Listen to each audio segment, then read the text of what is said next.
Hello and welcome back to Psychedelic Therapy Frontiers, the podcast devoted to exploring the frontiers of psychedelic medicine and what it takes to cultivate a healthy mind, body, and spirit. I'm Dr. Steve Thayer, and today my co-host, Dr. Reed Robinson, and I are joined by Kyle Buller from Psychedelics Today. Kyle's a mental health counselor, transpersonal breathwork instructor, and psychedelic therapy educator. Co-founded by Kyle and Joe Moore, Psychedelics Today is an education platform committed to exploring and discussing the field of psychedelics and non-ordinary states of consciousness.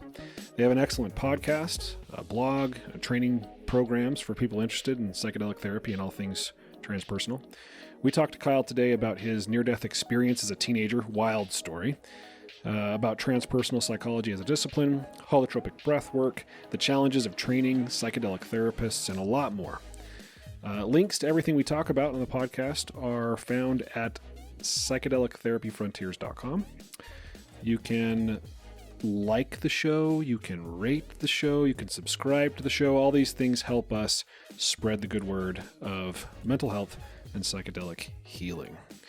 Please go to Instagram and follow us to boost our self-esteem. You can follow me at Dr. Steve Thayer on Instagram. You can follow Reed at Innerspace Doctor on Instagram, and Novamind at Novamind. If you'd like to reach out to us and email us questions, guests, ideas, you can email us at psychfrontiers@novamind.ca. Without further ado, I bring you Kyle Buller. Welcome back to Psychedelic Therapy Frontiers. Today we are excited to have Kyle Buller from Psychedelics Today on the podcast. Welcome, Kyle. Thanks for having me. Excited to be here as well. Yeah. So and to finally meet. I've been following you guys for a bit. Well, so likewise.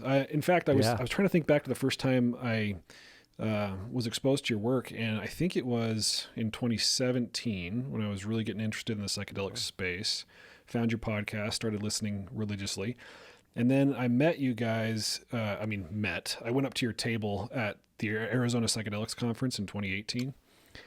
Oh, nice. Yeah, that was a while ago. Yeah. And I think you guys had your, maybe your integration workbook. Yeah. Yep. Yeah. So that was kind of my my baptism into psychedelics today. I've been listening. Wow, you got started early. Yeah. Yeah. I've been listening for a long time too. And Kyle, I'd love to hear your story, however you'd like to tell it. Just get a little background on how you got there and how it's led to what you're up to today. Yeah, thank you. I'll try to keep the short version, maybe. Sometimes I can go into some pretty long details. But it really started, I started to become interested, I guess, in consciousness. I mean, as a kid, really, like just really kind of spinning around in circles. I just always kind of loved to alter my consciousness a little bit. And then I came across meditation when I was 15. I stumbled across this book called Snowboarding to Nirvana. And it was about this guy who went over to Nepal, ran into a monk, and started to learn transcendental meditation. And I just started snowboarding around then. And I said, wow, this is really cool. Like, be able to like enter flow states and kind of be one. And then about a year later, I kind of joke around and say, I actually snowboarded to Nirvana to some degree. So when I was 16, I had a really traumatic snowboarding accident. Grew up in New Jersey, and I was snowboarding over in Pennsylvania. And I was doing some night skiing. It was New Year's Eve, and I was going around this turn pretty quick, and just the way the light was going pretty fast on my toe edge, and came out of that turn. There was just a mound of snow there. Time started to slow down, and I just had a million thoughts racing through my head and said, oh shit, if I hit this, I'm going to die. So I tried turning, I tried stopping. It was like this mound just sucked me right into it. And I probably flew through the air about like 30 feet or so. I wasn't very high. It was kind of like low just because I was going really fast. Nose of my snowboard hit, my shoulder hit, and then I heard a loud pop, and I thought I snapped a rib. That was my immediate thought. And it just started, it was immense pain. And I remember just laying there for a while, just grunting as people were just whizzing by me. Thankfully, my brother was there with his friend. He came down, tried to go get ski patrol, and two guys on snowboards stopped, put a snowboard in front of me so nobody would hit me coming out of that turn. So I was on the mountain for about maybe 45 minutes or so until ski patrol came, and I knew something was wrong. I couldn't move. I could barely breathe, and I was just in so much pain. So by the time I got down to the first aid, they were a little shooken up and said, your ribs are fine. There's no bruising. Nothing seems broken. But you're really pale and your vitals are really low. Your pulse is really low. We think you have internal injuries. And at that moment, I wasn't a very religious person, but I started praying. I remember going, God, if you're there, I don't want to die tonight. The first thought when I heard internal injuries was just, oh shit, I'm going to die.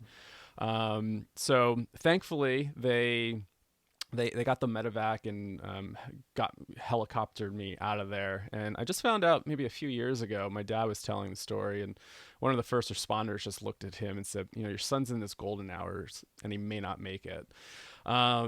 So I'm terrified at that moment. I'm like, I don't know what's going on. I'm in so much pain. I've never felt this before.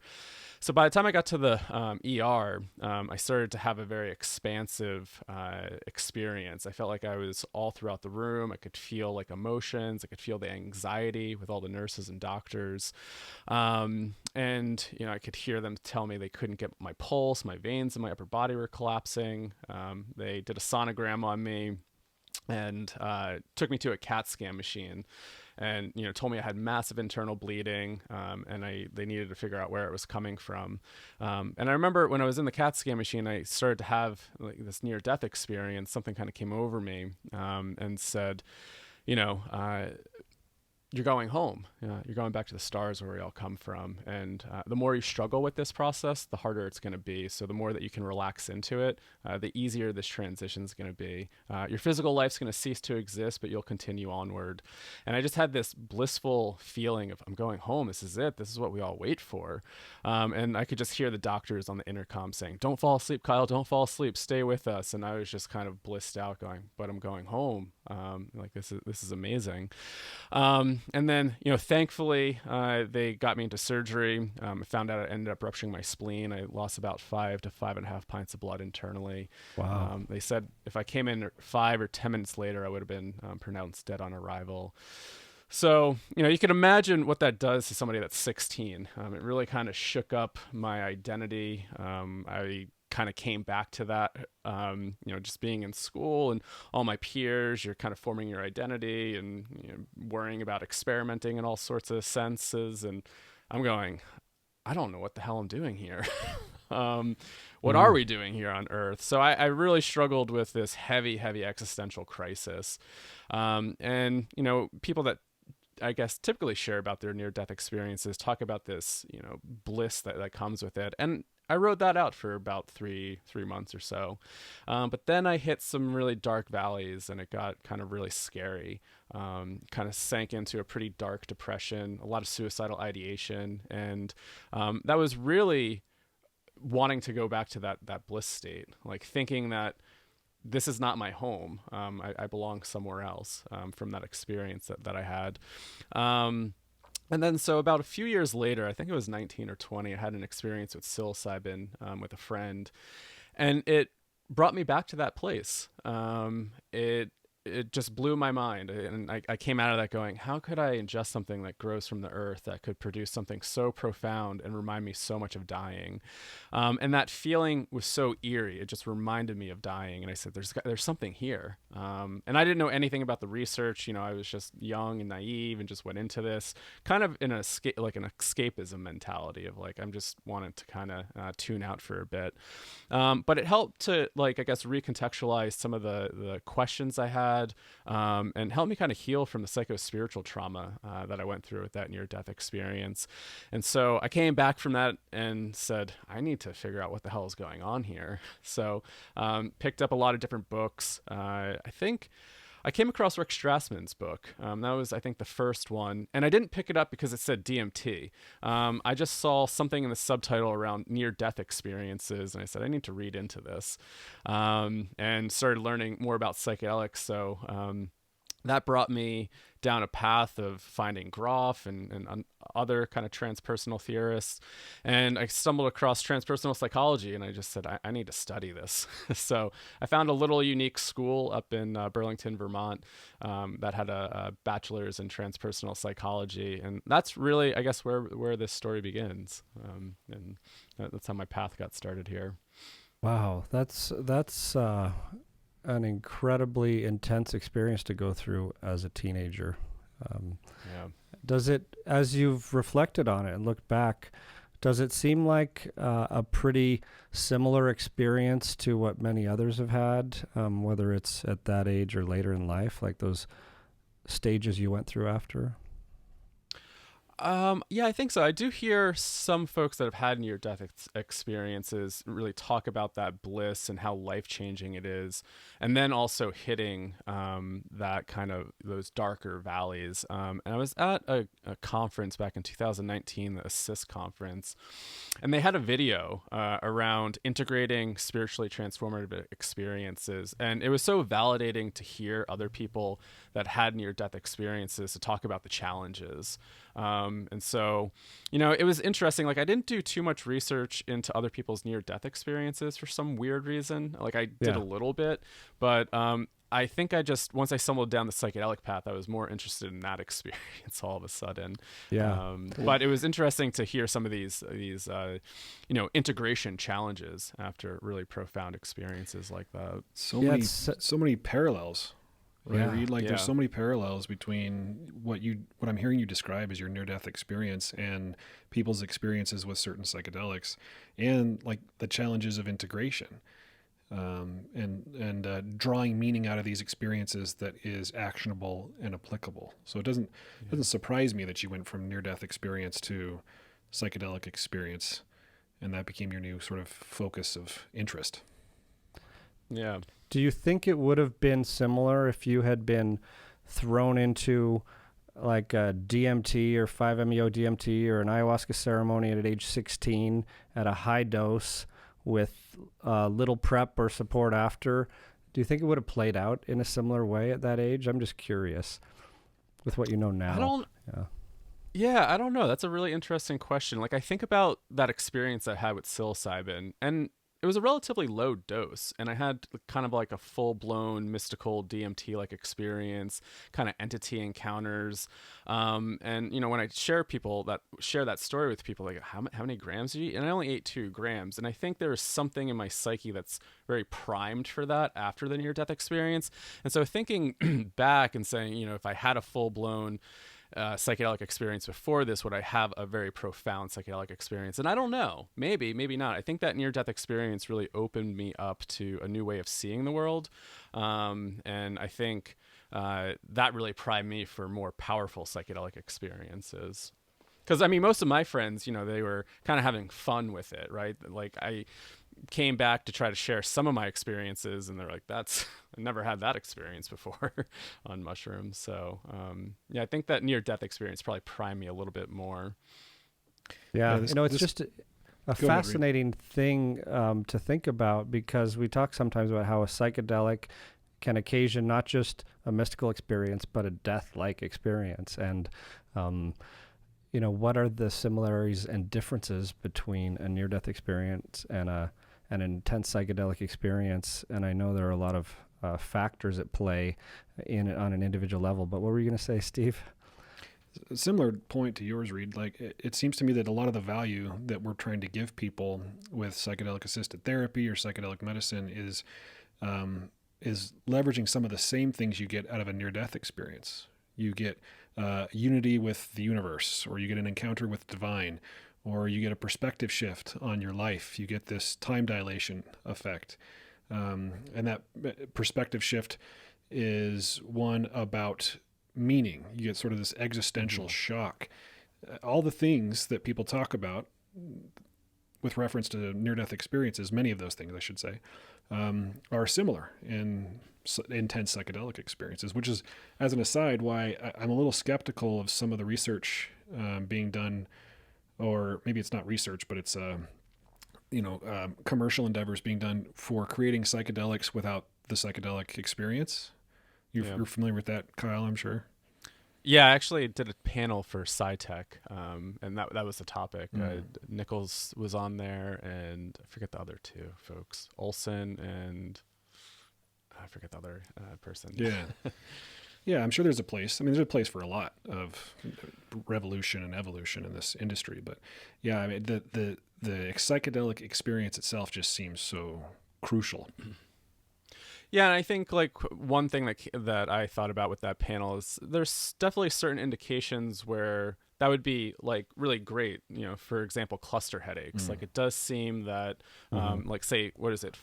Bromo LSD. I forget the derivative there, but it seems really beneficial to treat cluster headaches, but you don't have the psychedelic experience. And I do know some folks that really suffer from migraines, and you know they have their psychedelic experience, but I think for those that really suffered, they constantly want to go into that realm and have that experience, whether it's like monthly, just to kind of treat that pain. And so I think there is probably some application there with some disorders that could be really beneficial. But yeah, I don't know. I think I'm a little biased on the side that there is the experience that brings some of the healing qualities, kind of being able to maybe step outside yourself for a bit to have, you know, new perspective, especially when it comes to depression and more mental health disorders of like, yeah, being able to step outside oneself can be really, really helpful to gain new perspective, new insight.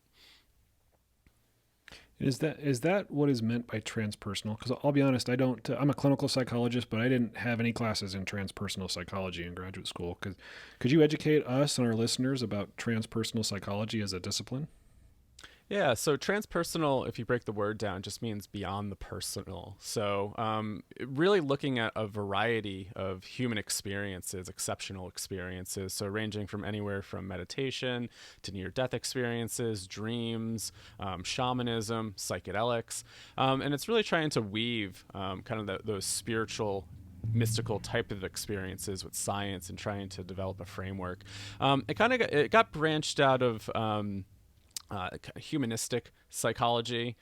So Grof and James Fadiman, Anthony Stewart, and a few others were meeting. And I think it kind of kicked off at Esalen. And they were trying to think of a new branch of psychology, kind of coming out of that human potential movement and the humanistic movement, that would really incorporate some of these other experiences. I mean, obviously, Grof was coming from his deep research, probably over 4,000 psychedelic sessions at that time. By the time he got to Esalen, thinking, yeah, we need a new psychology here that really incorporates these types of experiences that science and regular psychology just doesn't have a framework for. So it's really just trying to create a framework for these types of experiences. That's how I see it. And Maslow was one of the OGs, yeah. Huh? Have you met Stan Grof or worked with him? I have, yeah. I did a breathwork workshop with him, met him at a conference a few times. We just recorded with him a couple of weeks ago, so we'll be releasing that episode pretty soon. Yeah, I figured you probably have, and I have not. And one reason I ask is I'm wondering what strikes you about him as a person or his presence. You know, he's, after watching The Way of the Psychonaut especially, and hearing about how he was able to navigate intense experiences that people had during ceremony. It just made me more curious about what makes him tick and how he was able to get to that point. I think, yeah, I wondered the same stuff. And I was just re-listening to an episode that my co-founder Joe did with Sean Kelly and Rick Tarnas, and they're just kind of talking about the new book that it's a compilation of essays around Stan's work. And there was one thing that came up, I think it was Rick Tarnas maybe saying that Stan really trusted the process, even when it was very, very, very difficult for people, really, I guess, tuning into that, what we would call that inner healing intelligence, and really trusting it, even how dark it got. And that was something that really stood out to me reading his work early on, like going through some really dark night of the soul type of stuff in my early 20s after some really profound psychedelic experiences. When I stumbled across Stan, I said, oh my God, here's somebody that just is providing a language for my experiences and is also giving me reassurance that I might get out of this. And I think that has been probably the main takeaway for me, is like really trusting that even how dark and scary some of these experiences can be, if we can really stick with it, we can, move out to the other side. And even being with my teachers that study with Stan in the holotropic breathwork training, that was one thing that they really kind of emphasized too. Just being in the room with Stan, watching him be so confident in trusting a person's process, no matter kind of how crazy it gets. Just his certainty that people will be able to move through it. Yeah, I like that. That really feels like it hits on something that, takes some time and perhaps temperament traits to cultivate, is the ability to stick with it, especially in the uncomfortable. I just think about how so many people might naturally shy away from someone's intense emotions or anger even. I really like how you put that, of Stan's confidence and trust in the process unfolding to persist and hold space until they all get to the other side. I think it's an attitude and an approach that needs to be translated to this up and coming generation of psychedelic assisted therapists, because a lot of approaches to mental health conditions, mental illnesses, psychological struggles, however you want to label them, is one of amelioration, right? Let's take what hurts and make it go away. Yeah. And so to approach a problem with this dark night of the soul, trust the process, the inner healer is the guide attitude, isn't intuitive to a lot of people, and I think needs to be communicated and trained. It's really hard too, right? Because there's the part where, like, say a therapist is showing up, it's like, there's kind of like damage control, right? It's like, how do we contain this? What if like something really bad starts to unfold? But really trusting that this person has this inner healing intelligence within them, and encouraging them to really trust that, which is really hard to do. And it's so outside the scope of traditional psychiatry and psychology, right? And it's a hard thing to teach somebody. Yeah. I think that was probably one of the most beneficial things through some of my training with breathwork, and I guess some of that transpersonal psychology approach was, I always kind of came into say traditional health work that I did with this confidence that even though if people are going through a crisis, how do we just be with them?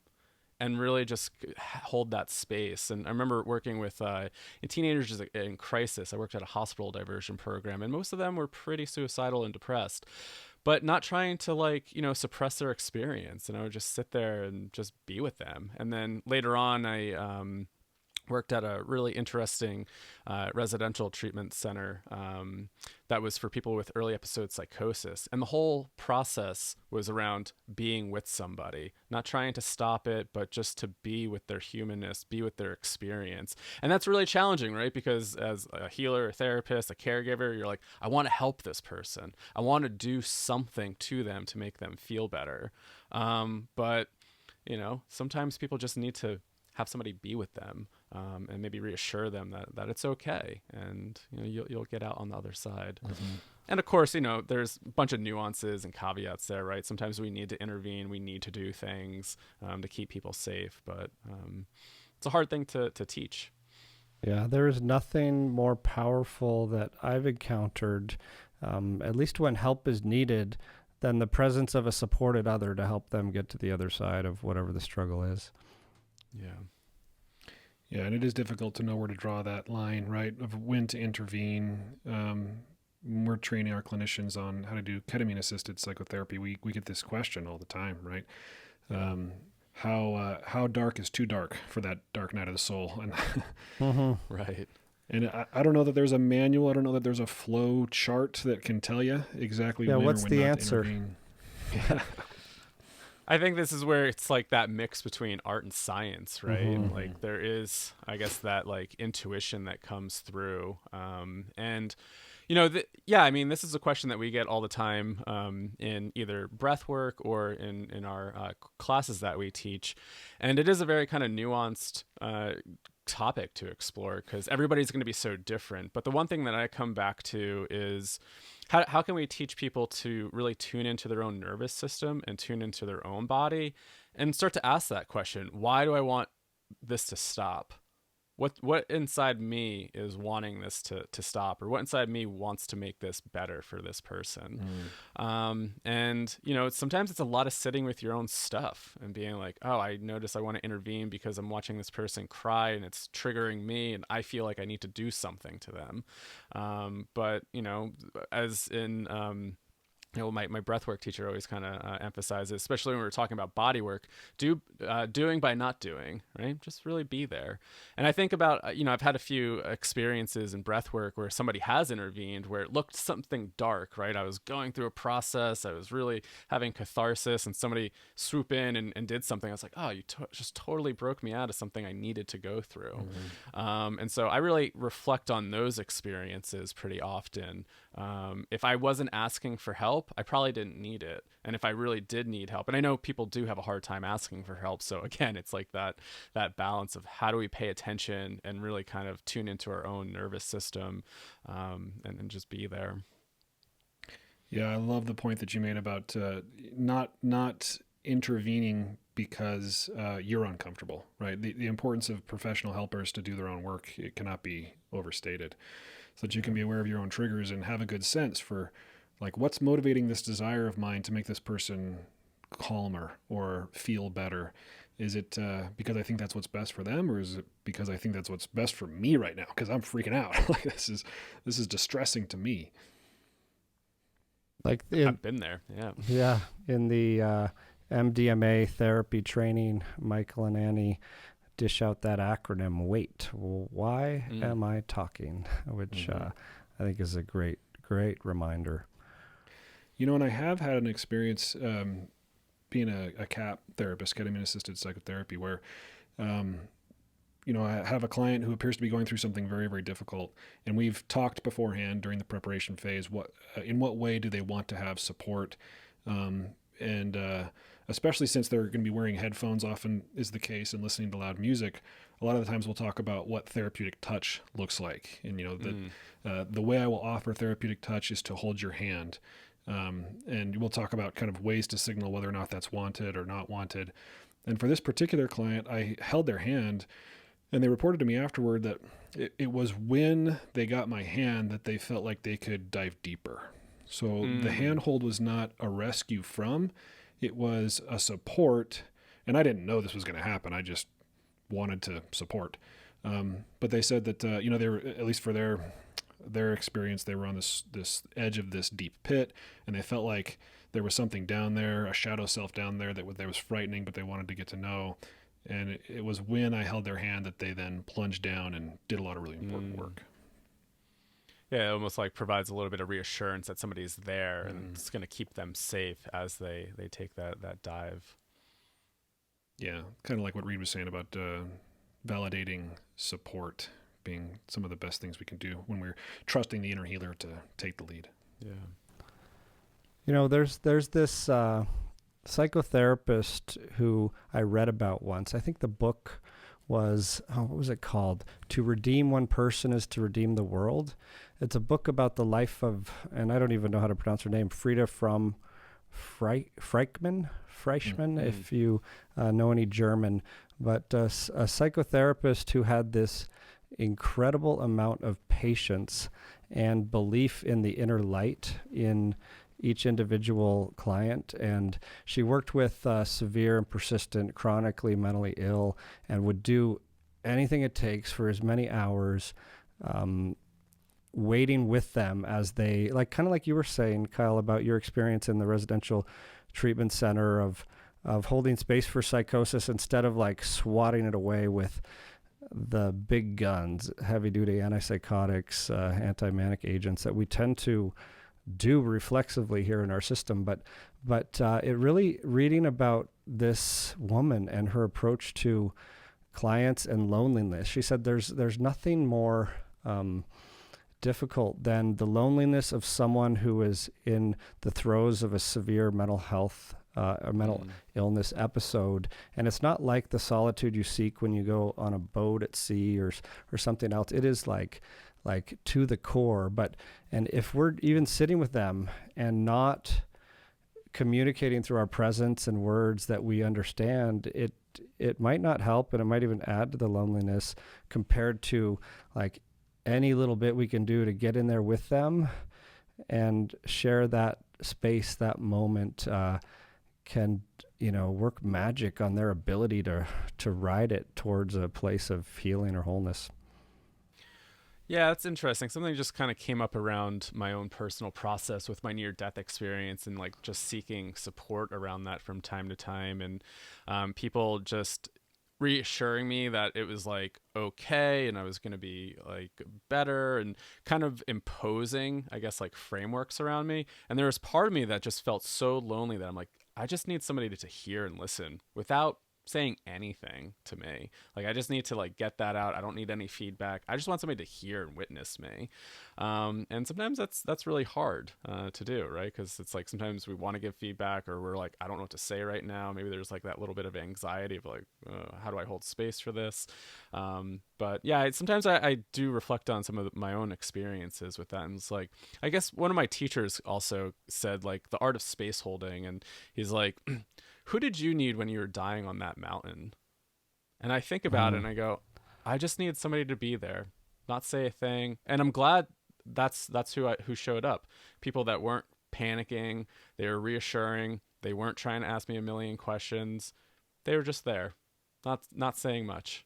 And that's all I needed, was just a strong presence. And I think that's what it is. It's just a strong presence that just says, hey, I'm here with you and I'll be with you. That may be one of the secret ingredients for Stan Grof and why he's been so successful in his work, it sounds like. Yeah, maybe. And Kyle, you've given new meaning to the word. I forgot about this term, golden hour, because I use it a lot because I'm a sucker for a good sunset and photography at that time of day. But I forgot in the medical, especially EMS world, there's this golden hour of that critical hour you have to intervene before someone might die. It sounds like they were using that term with you. Yeah, I never heard that term before. That's interesting. It sounds like a colloquial term in the field. Yeah, it comes from like the French I don't know the full origins, but in like World War I era, and there was some debate. I spent some time around a lot of ER and life flight folks during training, and some of it's been kind of debunked in terms of there aren't that many conditions where you have a clear-cut hour and only an hour. Some you certainly do, but there was this kind of widespread belief of the first hour was critical to intervene, that dates back decades and decades. That's interesting, because when I think about like the height of my near-death experience, I talk about this like golden light that kind of like came over me, and it's like, yeah, that felt like a kind of like a golden hour. Something was there with me, and I knew something was totally wrong. Yeah, fascinating. I'm so fascinated by transformative experiences that people have when they were young, that are huge course. I don't know if the correction is the right word, but that then put them on a course that becomes sort of their life purpose. And it sounds like, Psychedelics Today, and what you guys are doing there, it sort of stems out, or you could, maybe the origin story is back to this near-death experience. I was wondering, Kyle, if you could tell us more about Psychedelics Today itself and what it is and what you folks are trying to achieve in the world. Yeah, so Psychedelics Today got started. It was co-founded by myself and Joe Moore. And we got connected through our breathwork teachers, Lenny and Elizabeth Gibson from Dream Shadow Transpersonal Breathwork. I met Lenny and Elizabeth when I was at Burlington College. There just happened to be a 1-credit weekend workshop for college credit in breathwork. And so I went down there and had this really, really powerful experience. I was really skeptical, and everybody was talking about how psychedelic it was going to be, and I'm thinking, I've had my fair share of pretty potent psychedelic experiences in my early 20s, and I had this near-death experience. I don't think too much of it. But I had a really, really profound experience with that. And it just got me really curious. And so I stuck with it. And actually, it started to become my focus in my undergrad. And in that first breathwork experience, I started to relive my near-death experience, and I kind of came back to that kind of death realm that feels really familiar to me, and had this message around teaching about non-ordinary states and psychedelics. And I remember being in there going, I don't want to have anything to do with this. This is such a taboo topic. We're talking about illegal substances, even though I had this deep curiosity around it.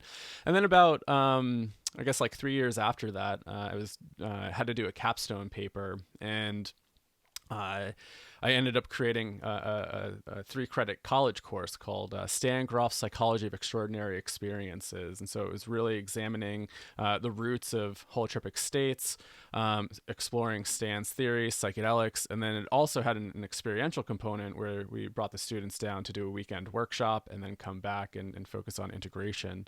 And then the following year, we ended up teaching a history of psychedelics course at that college as well. We were trying to develop a kind of psychedelic program within this transpersonal program.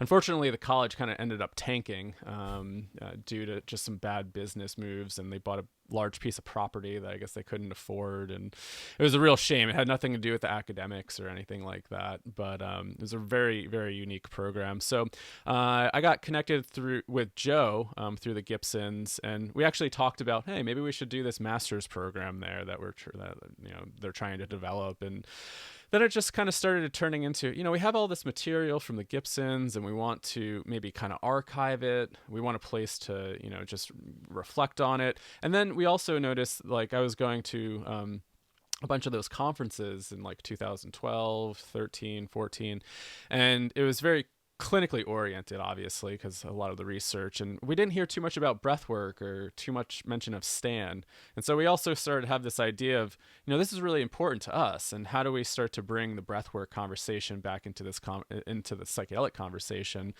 So then that was like the next stage of Psychedelics Today. Let's start to really bring breathwork and Grof's work to the forefront here, because it's been really important in our work. And then Joe already had some experience podcasting. He had 2 podcasts before that, and so he kind of took on more of the technical aspects and said, yeah, this is so super easy to do. Let's just start interviewing people.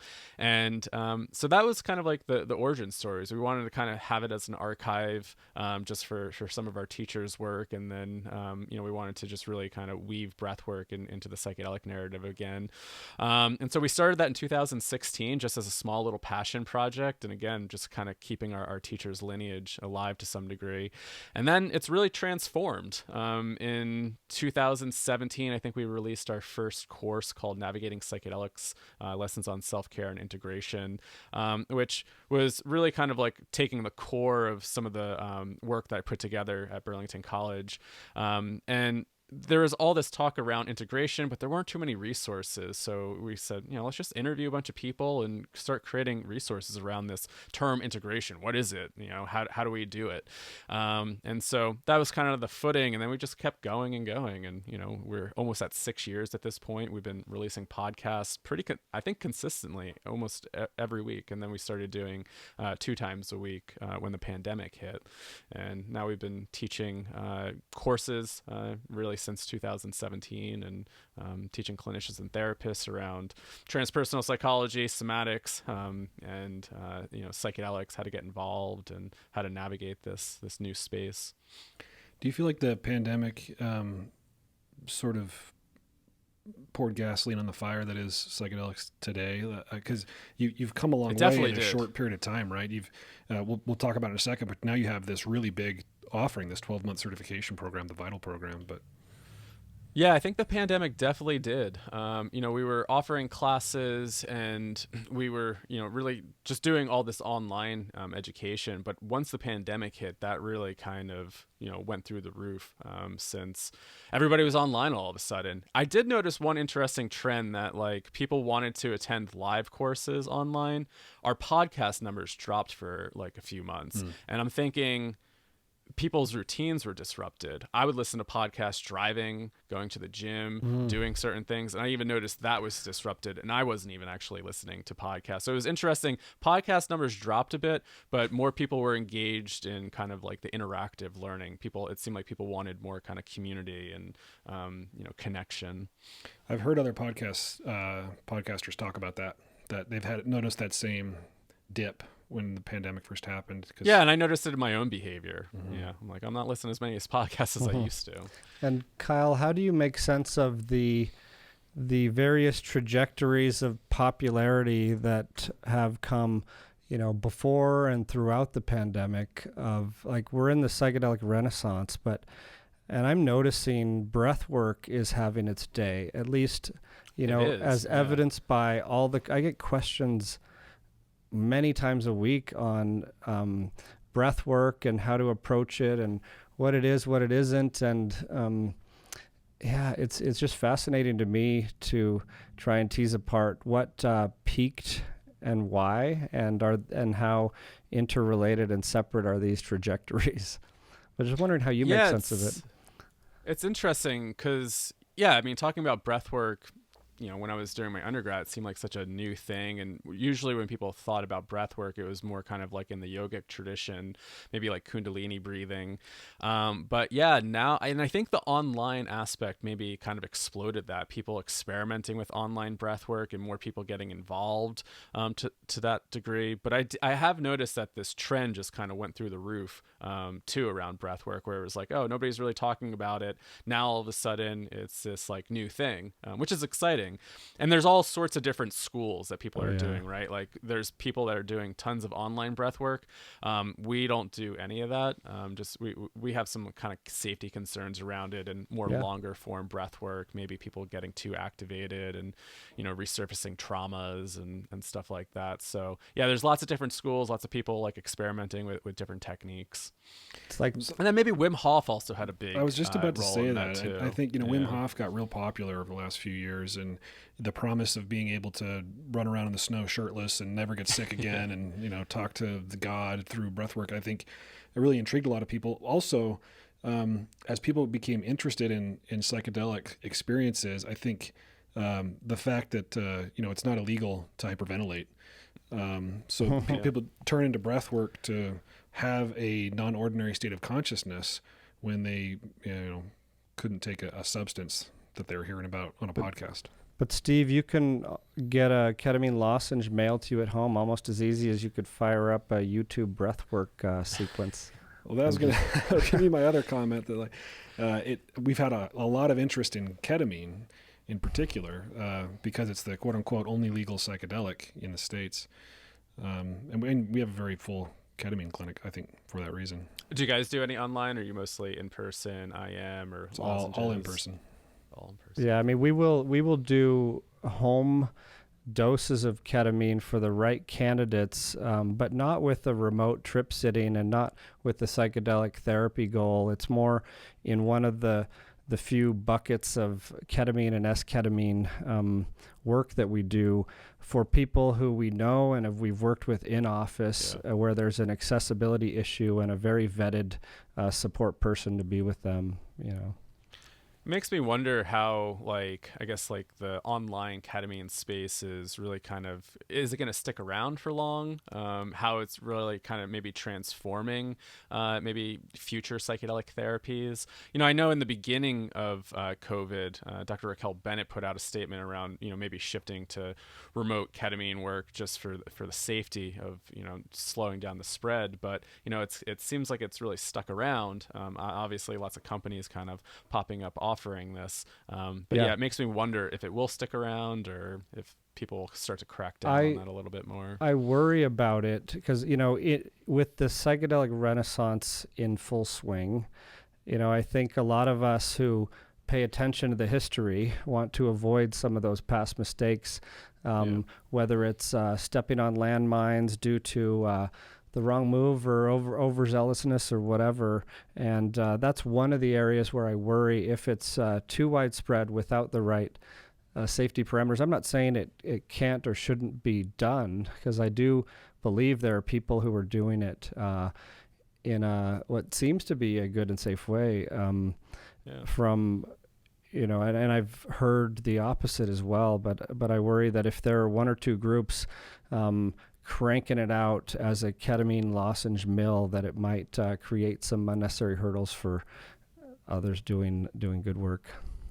Yeah, I think there is that concern within the community. Yeah, I think, we have these different ways we approach ketamine treatment. I think of it, at least the terms that I came up with when I was thinking about it, there's psychedelic ketamine-assisted therapy, there's psycholytic ketamine-assisted therapy, and then there's this psychiatric approach where you might see it like the IV clinics, where ketamine is considered an antidepressant. Its beneficial effects are because of what it does in your brain. So let's hook you up to an IV, give you the medicine, and send you on your way. And that would be my big concern with this home dosing model, that people would be sent ketamine lozenges like they'd be sent, their SSRI, hoping that ketamine was going to treat their depression at the level of the brain. But most of the companies that I see doing this, I don't think they're approaching it that way. They're trying to give people therapeutic resources. They're trying to set them up with therapists. Yeah, or some sort of support, right?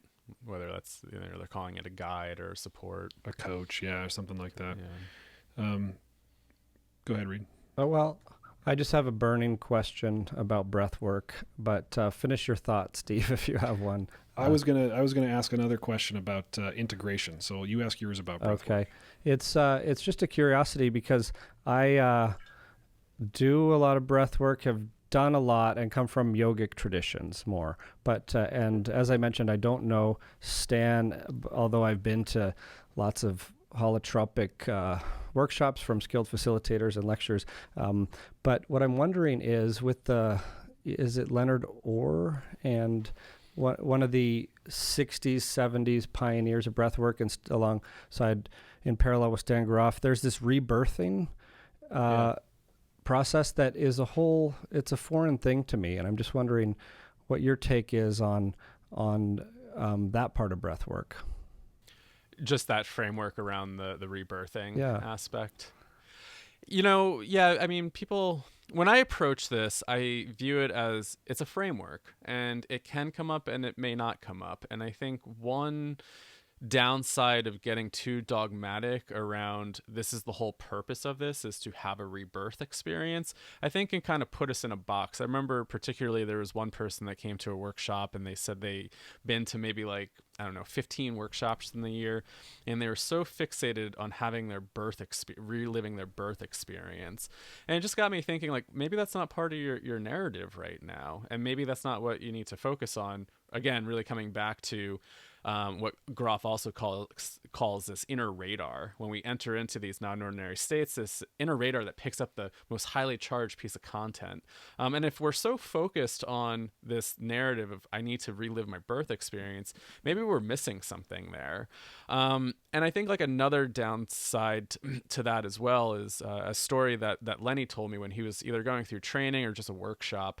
And I share this story pretty often, but somebody started curling up in the fetal position in a workshop. And I guess one of the facilitators swooped in and said, "Oh, this person must be going through a birth experience. Let me kind of do body work to support that rebirthing." And during the group share, the person just said, "I was a Viking warrior dying on the battlefield." So we don't know what's going on with people. And I think that's the one kind of downside about being so maybe dogmatic around frameworks. So I like to view it as a map. And the map is there if we need it. And I remember going through some of my own rebirthing experiences. And during that first breathwork experience, I remember I was very calm. It's the session started off, I was very calm. I felt like I was floating in this ocean, felt like I was kind of in the womb of my mother, meditating. And then all of a sudden, everything stopped. And I shot up from the mat. I started choking. I was grabbing my neck. It felt like I had something just wrapped around me, and I was gasping for air. And I was just, and then I, stuck with that process. I breathed through it. And then went into the near death trauma. But I told my mom that, and she said, "Well, that's really interesting because you almost died coming out. You have the umbilical cord wrapped all around you." Wow. And so I think about that and I go, okay, now we have this experience that unfolded. It seems to be valid. And now there's a framework to maybe look at and go, okay, like these perinatal birth matrices that Grof talks about. What are the archetypal themes in there? How is that impacting my life still? Can I work with that a little bit more, right? And so it's just helping for me to provide a little bit of context around that experience, and maybe gives me a little bit of a map to play with and go, okay, this is coming up. But I always like to remind people too that the map also isn't the territory. So how do we continue to stay curious, right? I mean, I don't know if anybody's followed Google Maps and brought you down some weird road that isn't a road anymore. It's happened to me. So maps change, and how do we stay open and curious to that as well?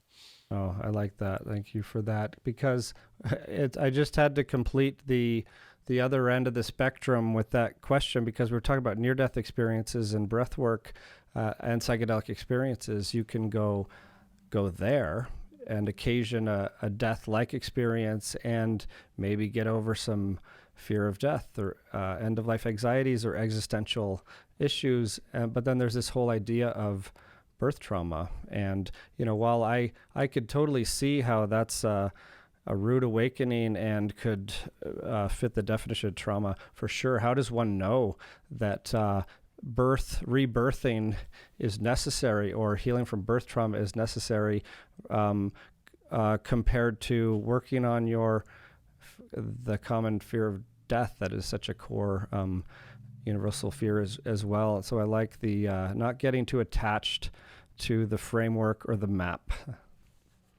Yeah. Stories like these you could look at them as cautionary tales.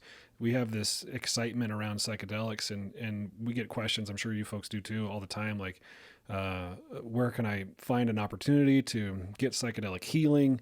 And then you have just a lot of people who might listen to podcasts like ours or yours, and just, they're going to go to Burning Man, they're going to go to a festival, they're going to get mushrooms from their buddy in the woods, and they're going to have some expectations about what that is going to do for them.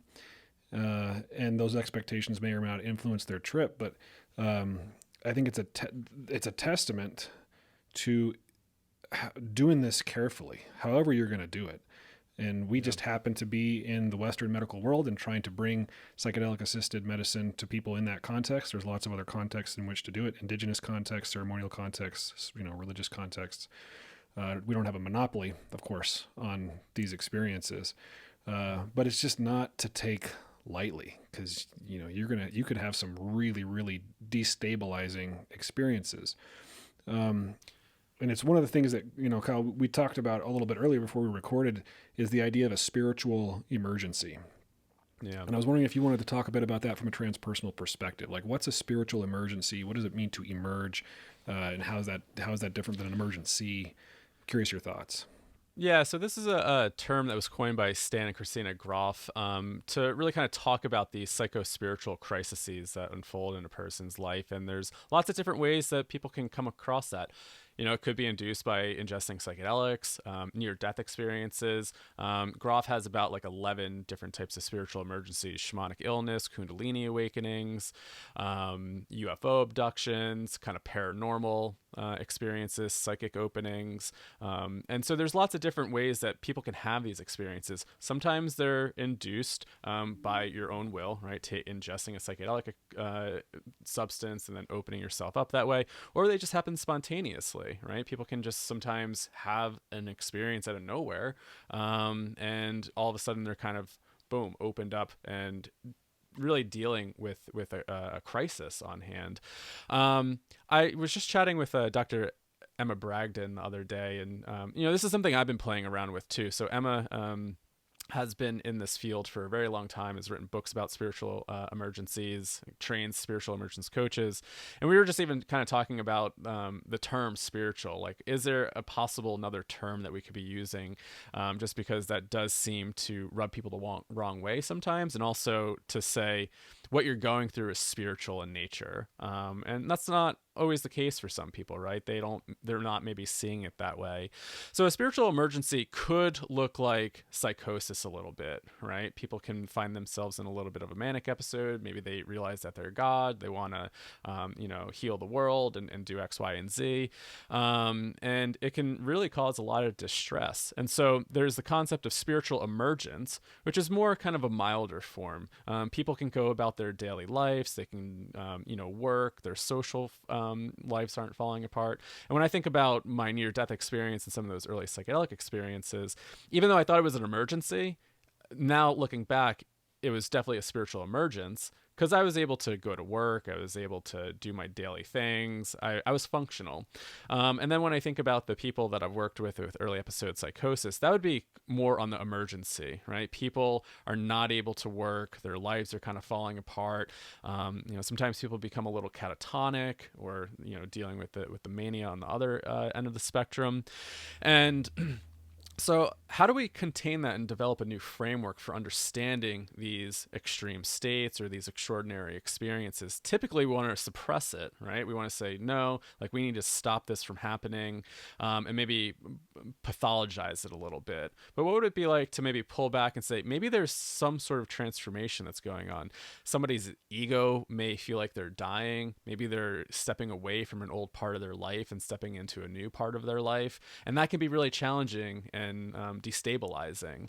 And so I always come back to something Stan said, is that this isn't to go against traditional psychiatry. This is to offer an alternative and work in relationship with regular psychiatry. And this was something that I saw working at that residential home, because it was so new.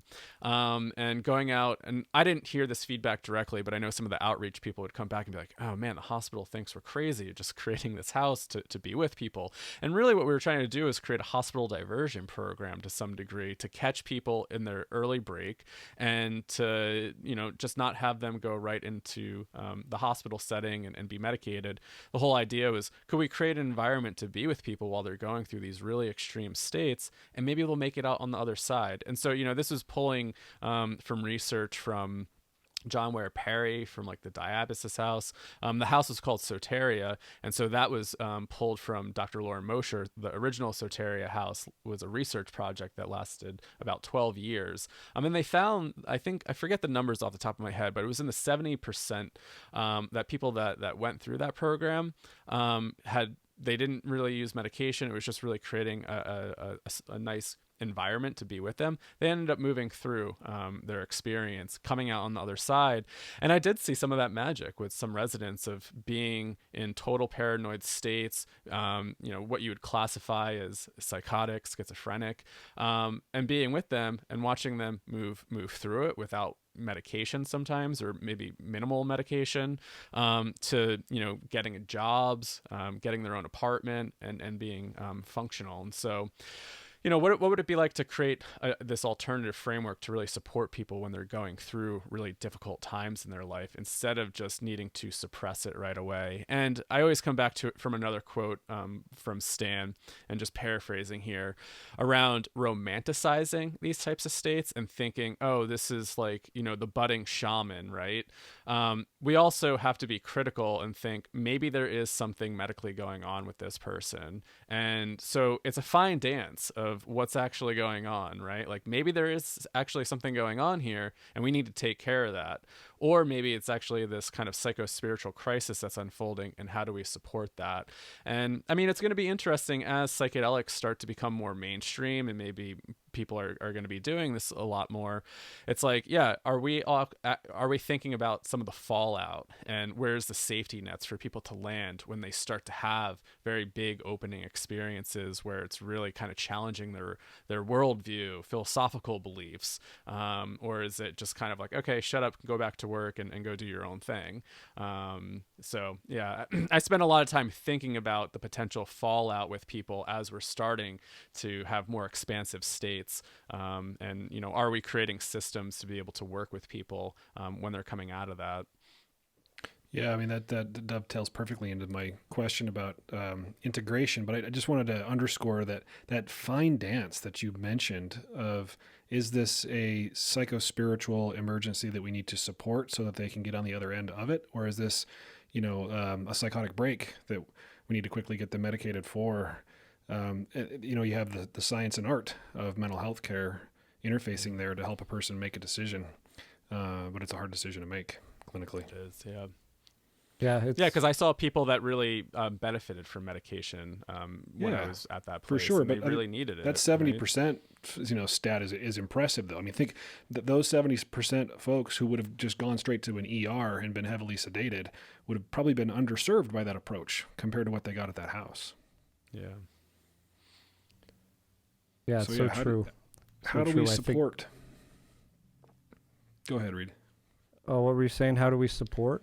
Well, my comments about integration, like how people going through spiritual emergencies or dark nights of the soul or just a challenging psychedelic trip, whether it's, at Burning Man or at one of our clinics, how do we support them? What does integration really look like? Because it's a term that you hear all the time. We use it all the time. It's kind of this is the thing we do after the psychedelic experience so that people aren't abandoned with this blasted open perspective. What are some of the things that you like to do or emphasize for integration? Yeah, integration is like one of these terms that have we really kind of defined it. What does it really mean? Yeah. Sometimes when I hear integration, I hear just self-care and grounding, right? It's like, oh, just integrate your experience. Maybe it's like doing more yoga, more meditation, eating healthy. And I think about, okay, that's like, a lot of kind of self-care grounding techniques, getting back in the body, taking care of yourself.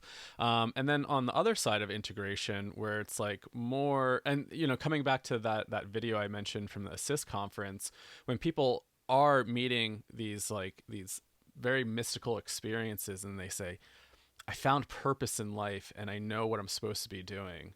How do you integrate something like that? How do you come back into the world and maybe live out, part of your life's mission or your life's purpose? And that was something that kind of stood out to one person presenting in that video. They said, I during my near-death experience, I got this glimpse of what I need to be doing with my life. But it was so big and so challenging that I fell into a depression because I felt like I couldn't even execute on it, even though I knew that was my life mission. It just felt impossible. And so that sank me deeper and deeper into a depression.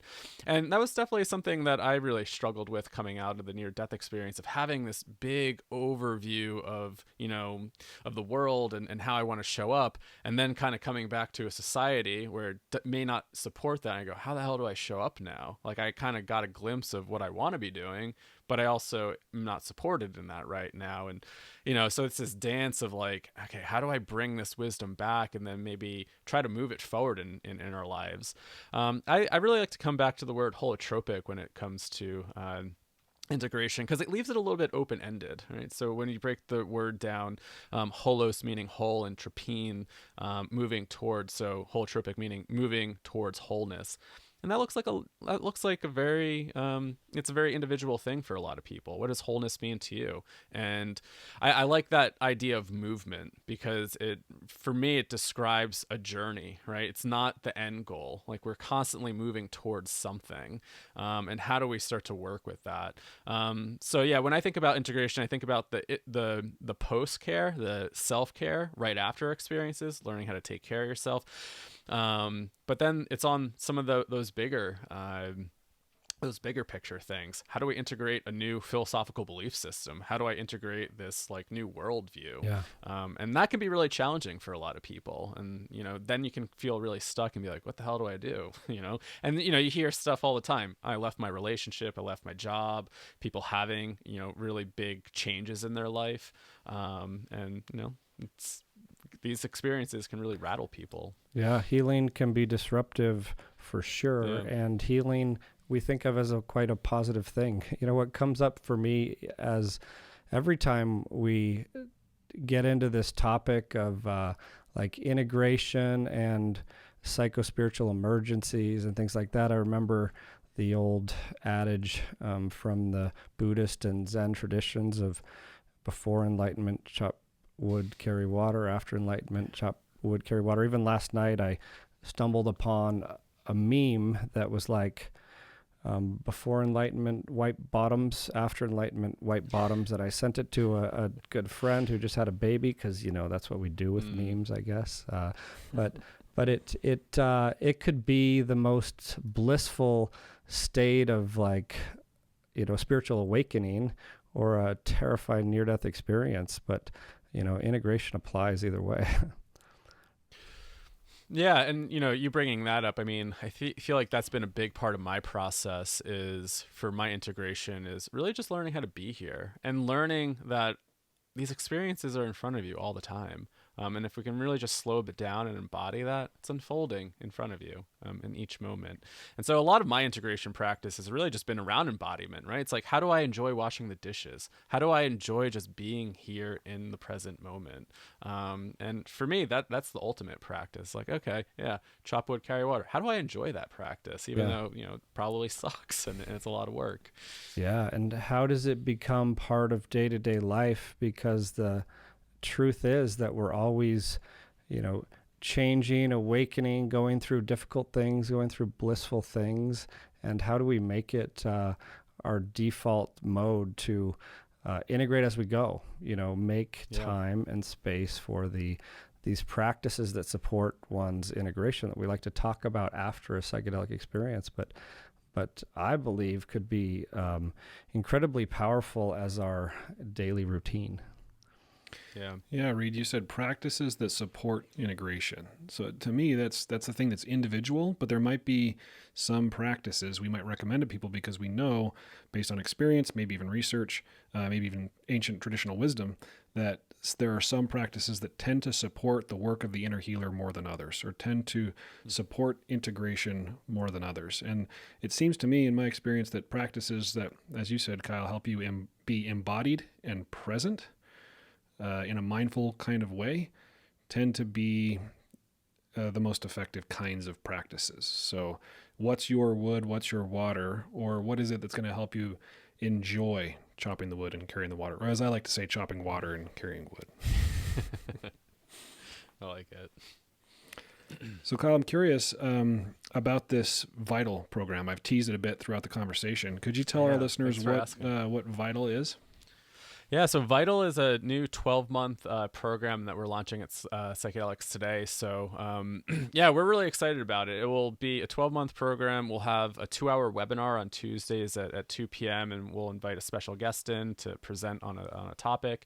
And then we'll I'm thinking about how do we scale psychedelic education, because this is going to be a bottleneck. How do we train people? And right now we've been doing a lot of small groups. Like when we teach our Navigating Psychedelics course, we really only have it open to around 40 people, and we split it off into 2 groups. That's not very scalable. So I'm thinking about how do we scale it, but also keep it intimate. So we'll have the online webinar for everybody to join, and then we'll break out into smaller study groups throughout the week.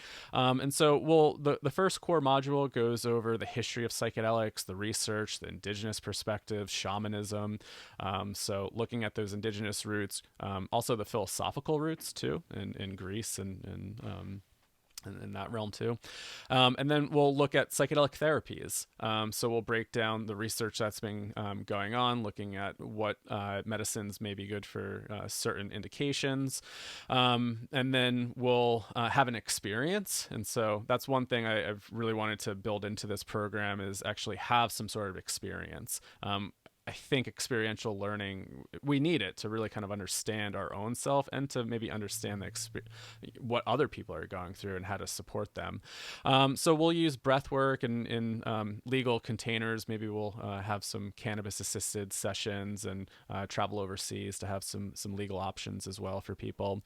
Breathwork will probably be one of the main containers, as long as it's feeling safe to do so in this new age of breathwork and COVID.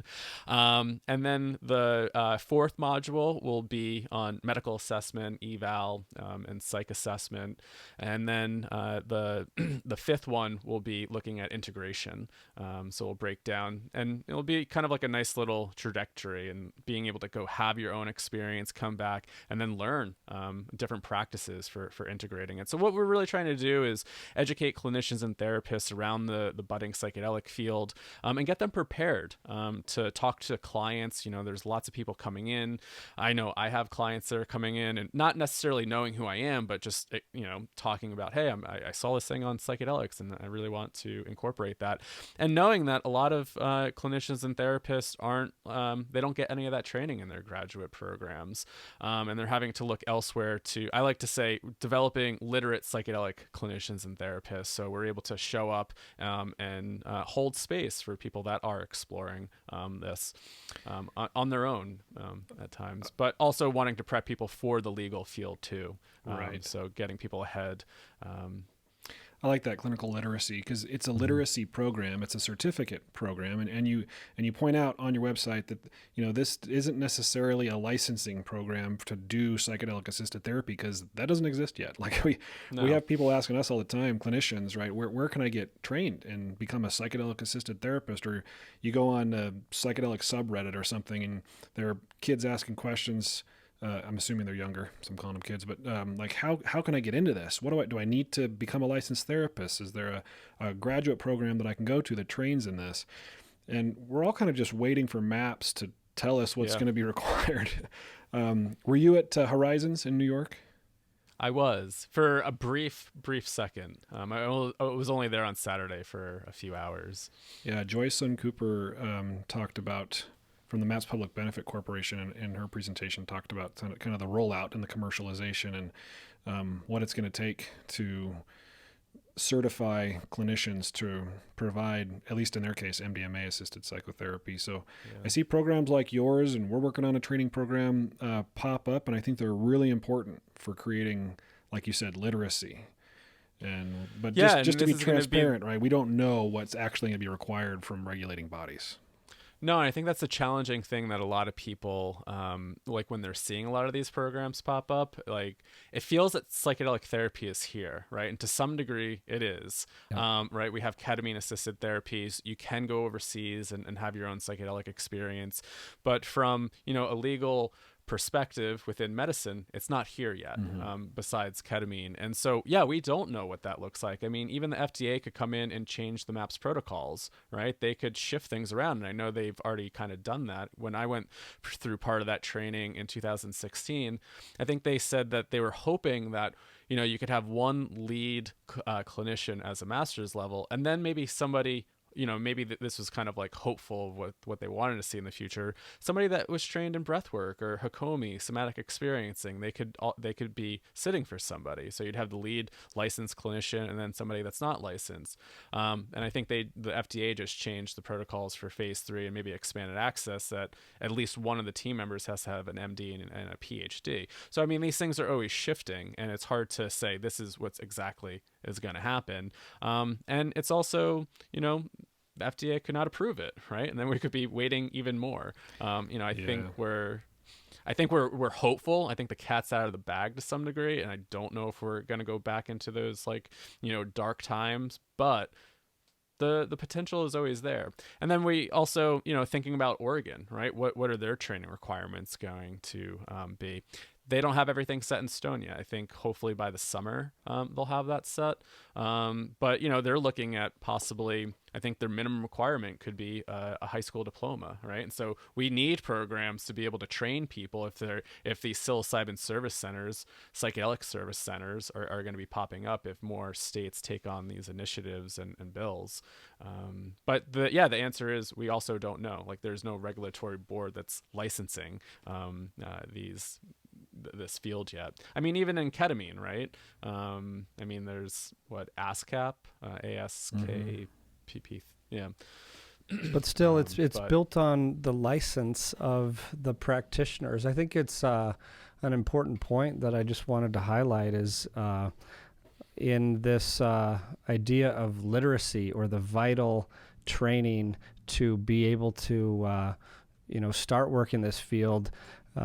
You still, if you're going to be a psychedelic therapist, you still need to know how to do therapy, or you're going to work with medicines. You need to know how medicines work, or be able to, prescribe them or work with them in some ways. And I see this in like parallel examples, perhaps in the yoga world in the U.S., for example. It takes 200 hours to get trained as a yoga teacher. And to me, that's almost comical how few hours it is, but at least it's a formal training that builds on someone's years of practice or opens a door for someone's years of practice in a deep way. And I think, my perspective is the same way. The same things apply in these fields. And that's why I love kind of the training approach that you have of really empowering, clinicians, therapists, and others with these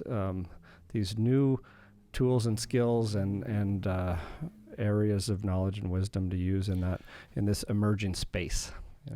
Yeah, and I always think, I think a lot of this also, I think the reason why I started to get more into education around this was thinking, who did I want to talk to, or who did I need when I was going through a lot of this stuff? Nobody knew about kind of these states, and as it starts to become more mainstream, more people are turning on to it, and we need people that to understand these states and how to properly support people. So, the one big focus is really focusing on training people around integration.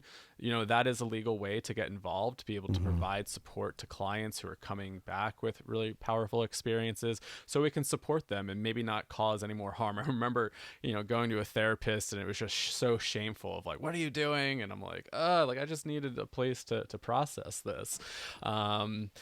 So yeah, I'm glad that you brought up even the yoga training, right? Because this is a question. How long does it take to qualify somebody to do this work? I think about the breathwork training that I went through is a minimum of 2 years, and it was heavily on experience. So you had to have your own experiences. And I was originally modeling Vital off of that training. It was going to be a 2-year program, at least 5 or 4 in-person 5-day retreats. But I think COVID kind of pulled me back a little bit and said, thinking about accessibility, being online, being able to do more of the didactic type of learning remotely makes it a little bit more accessible, and cutting down on the retreat time, all the travel and the expenses. But I think it took me about 4 years to even host a workshop, even though I had that minimum of 2 year of training.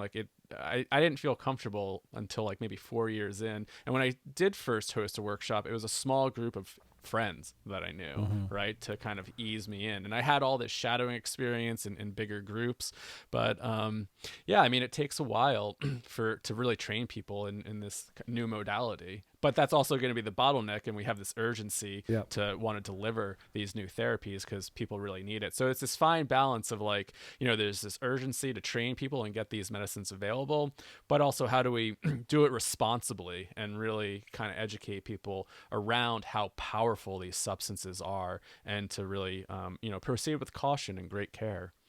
Yeah, and like Steve said at that talk by MAPS at Horizons, they mentioned their goal, their 2031 goal of training 30,000 therapists in MDMA therapy so that 1 million people can get MDMA therapy for PTSD by 2031. And that certainly takes a village and is a huge effort.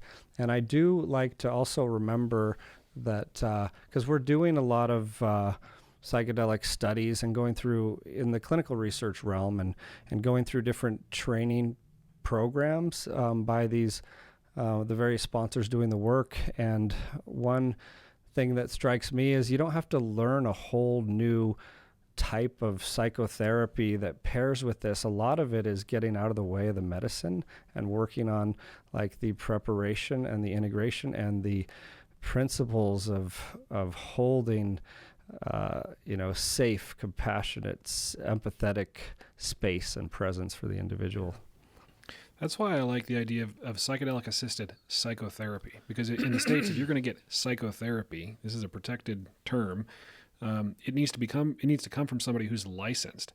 And the whole reason we have regulating bodies and licensor organizations is to protect the public from shysters, right? Is to protect the public from quacks. If you hold a license, in a society, you should be able to go to a person who holds a license and be able to make some assumptions about that person because they were granted a license by a regulating body that has rigorous standards. They have to meet at least minimum training requirements. So it makes sense that we would want to pair this psychedelic medicine thing with trained psychotherapists. But I don't like to get territorial either. Like the idea that the FDA said it has to be an MD or PhD is kind of hilarious to me. I mean, some of the best therapists I know are not PhDs. I mean, I'm a clinical psychologist. I'm a PhD, but I mean, I know some terrible therapists who are PhDs. But anyway, I digress a little bit. I'm on my little soapbox. Yeah, and who knows? That may change, right? That just may be for the phase 3 and expanded access. Maybe they just want a little bit more, restrictions there. Yeah. Well, Kyle, I know we're getting toward the end of the time that you have available. Really appreciate your time. Is there anything else you wanted to share with our audience or say before we sign off? I just want to say thank you for having me on. This has been awesome. Yeah, and man. thank you everybody for listening. If anybody wants to learn more about Vital or any of our other trainings, you can check out Vital at vitalpsychedelictraining.com. Check us out at psychedelicstoday.com and listen to us on any podcast that app that you use. But yeah, this has been really great. So I just really appreciate it. Absolutely. Yeah. Thank you. We're going to link to all that stuff in our show notes as well. But yeah, thank you for being willing and for being part of this psychedelic movement. Yeah, I want to echo that. I know I can only imagine the number of people you've touched and informed through your efforts through the years, myself and Steve included. So yeah, it's been fun to chat. That's And cool. thank you for everything you do. Yeah, thank you. It's been an integration process. For sure. Yeah. We're glad you survived the mountain. Yeah, me too.